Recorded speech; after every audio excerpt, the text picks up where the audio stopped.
Écoutez, cette année, on a le grand plaisir d'accueillir une nouvelle professeure au département d'économie depuis le 1er juillet, Catherine Michaud-Leclerc. Alors, bonjour Catherine, ça va bien? Bonjour Philippe, ça va très bien toi-même? Ben oui, ça va bien, ça va bien. L'installation, ton décor encore dans le bureau est un peu... il faut que tu t'installes, je pense, hein? Oui, tranquillement, tranquillement, pas vite. Excellent, excellent. Écoutez, l'idée ici, c'est de permettre aux étudiantes et aux étudiants de mieux te connaître. Alors, je voudrais peut-être que tu nous parles un petit peu de ton parcours. Je pense que c'est un retour pour toi à Québec. Bien oui, j'ai fait mon bac ici à l'Université Laval. Mon bac est en études internationales et langues modernes, que j'ai complété en 3 ans. Puis après, bien, j'ai fait 1 an en économie mathématique au département. Mais c'était pour bien me préparer à la maîtrise que j'ai faite la maîtrise en économie à Simon Fraser University en Colombie-Britannique. Et après ça, ben, j'ai commencé mon doctorat en 2015 à l'Université de Toronto. Ouais. Ah, bon. Est-ce que tu peux nous dire un peu sur quoi tu travailles, un peu tes intérêts de recherche, c'est quoi tes sujets, les sujets de ta thèse? Oui, eh bien, mes intérêts de recherche sont en économie de l'éducation et en économie du développement. Donc, je suis intéressée à comprendre quelles sont les ressources, quelles sortes, comment le système d'éducation contribue justement au succès scolaire des étudiants, des élèves, dans le fond du niveau primaire jusqu'au niveau universitaire.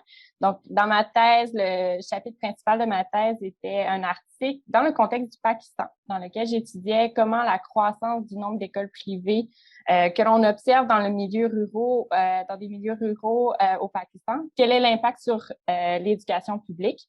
Donc, j'étais intéressée, là, j'utilise des méthodes empiriques afin de bien comprendre lorsqu'il y a une nouvelle école privée, qu'est-ce qui se passe dans les écoles publiques. Donc, on voit que justement que les parents ont tendance à changer d'école. De plus il y a d'écoles privées, le plus les parents ont tendance à inscrire leurs enfants à l'école privée. Mais on observe que ceux qui restent à l'école publique, là, il n'y a pas d'impact négatif. Donc, qui était un résultat très important afin de bien comprendre comment le système public interagit avec le système privé.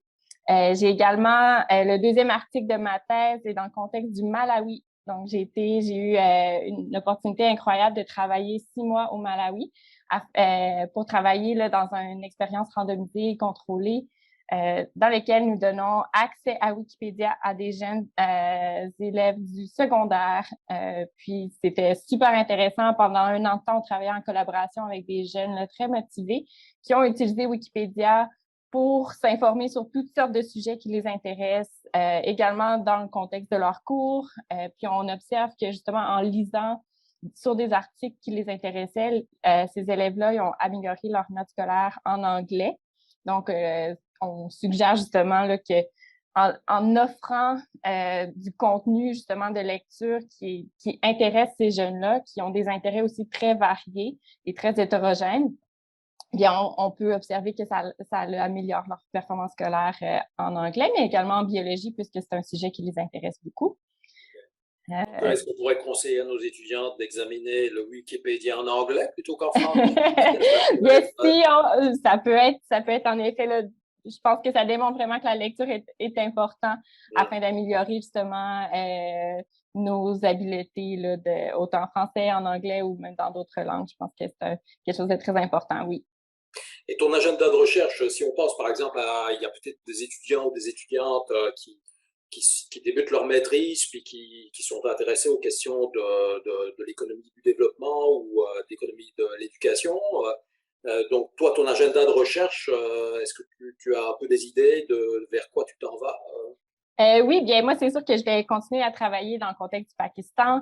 Je suis très intéressée à connaître, à continuer de développer mes connaissances sur le continent africain, mais également, en fait, il y a un projet sur lequel j'ai travaillé dans le contexte du Brésil afin de comprendre encore les interactions entre les écoles publiques et les écoles privées.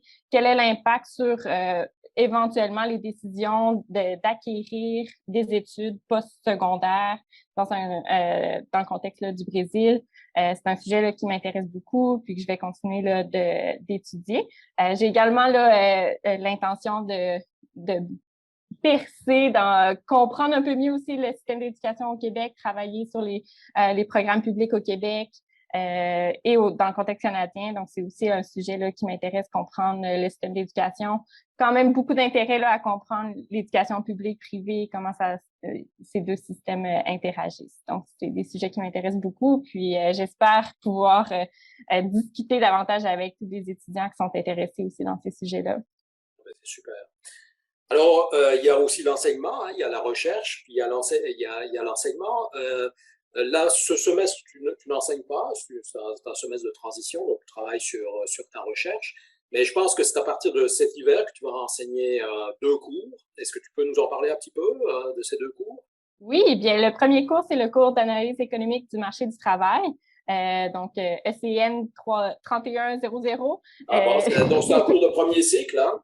Oui, c'est un cours là, dans lequel on va parler de l'offre et la demande des travailleurs, de parler quel est le rôle des travailleurs, des entreprises, du gouvernement sur le marché du travail, mais également on va parler de sujets très importants, inégalité de salaire, discrimination, le rôle de l'éducation également. Puis j'ai quand même l'intention de parler du marché du travail, pas seulement dans un contexte québécois-canadien, mais peut-être aller parler un petit peu plus de ce qui se passe à l'international. Le deuxième cours que je vais offrir, c'est le cours ECN 6958, donc le cours de pauvreté et développement économique, qui est un cours du deuxième cycle. C'est un cours de deuxième cycle qui est accessible dans certains programmes, oui. Exactement. Donc, plusieurs thèmes variés, je pense, vont être abordés, là, éducation certainement, mais également santé, conflits dans le contexte de pays à faible revenu et également pays à revenu intermédiaire.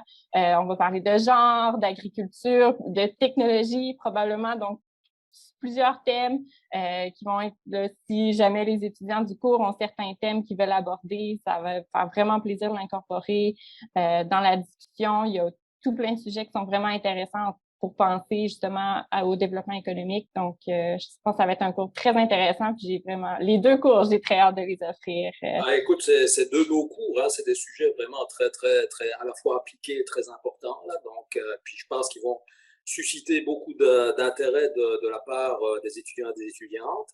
Écoute, je voulais te remercier d'avoir pris quelques minutes. Évidemment, avec le semestre qu'on espère de plus en plus en présentiel, normalement, il devrait y avoir des interactions entre toi et du vrai monde, Oui. les étudiantes et les étudiantes. Ben, écoute, au nom de tous les membres du département et de toute la communauté ECN, je voudrais te souhaiter une fois de plus la bienvenue, puis une excellente carrière parmi nous. Là, donc, on aura l'occasion de se revoir.